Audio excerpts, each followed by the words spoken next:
আসসালামাইকুম, সবাই কেমন আছেন? দুপুরবেলা আইসক্রিম খাচ্ছি আর কাজ করছি।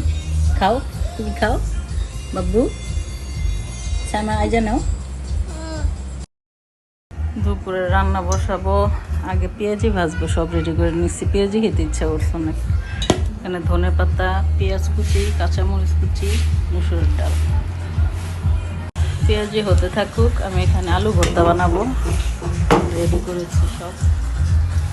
এরপরে মাছ ভুনা করবো। আলু মাত্র ছিল, এলো এই যে ভর্তা বানাবে। এখন পাতা পেঁয়াজ ভেজে নিয়েছি আগেই, যে পেঁয়াজি হয়ে গেছে। এর মধ্যে সরিষার তেল দিয়ে দেবো। সরিষার তেল ছাড়া আলু ভর্তা একটু মজা লাগে না। আলু ভর্তা হয়ে গেছে, পেঁয়াজও হয়ে গেছে। এখন মাছটা ভুনা করব। আর কালকের মুরগি তরকারি তো আছেই। ভাতও রান্না শেষ। এত গরম, গরমে জীবন বেড়ে যেতেছে। রৌদ্র কি বাহিরে, রৌদ্রের মধ্যে খেলতেছে, কারেন্ট নাই। একটু মরিচের গুঁড়ো দিয়ে দিব। আদা রসুন বাটা আগেই দিয়ে দিচ্ছি। এখন এর মধ্যে একটু হলুদ গুঁড়ো, লবণ। এভাবে মাছ ভাজলে অনেক মজা লাগে।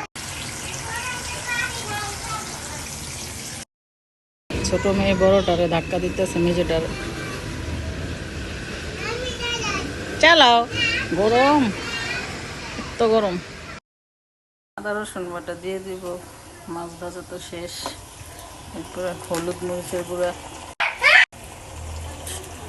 হলুদ গুঁড়ো, মরিচের গুঁড়ো একেবারে সামান্য দিচ্ছি। আমার বাচ্চারা তো ঝাল খেতে পারে না, তাই রসুন বাটা আরেকটু লাগবে।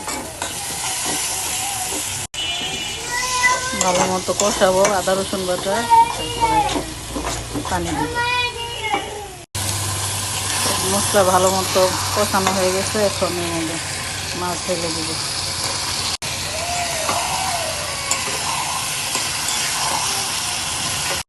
পানি দিয়ে ভালো মতো তরকারিটা হবে। কাজ শেষ, শেষ কাজ। রান্না বান্না শেষ। চুলা টুলা ধুয়ে এরপর আমি গোসলে যাব, বাচ্চাদের খাওয়াবো। একটার পর একটা কাজ রেডি।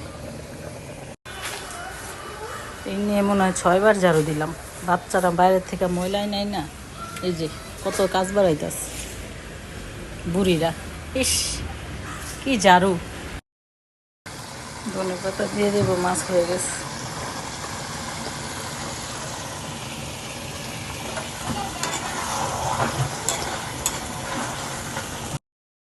রান্না বান্না, মুরগির রোস্ট, আলু ভর্তা, পেঁয়াজু, মাছ।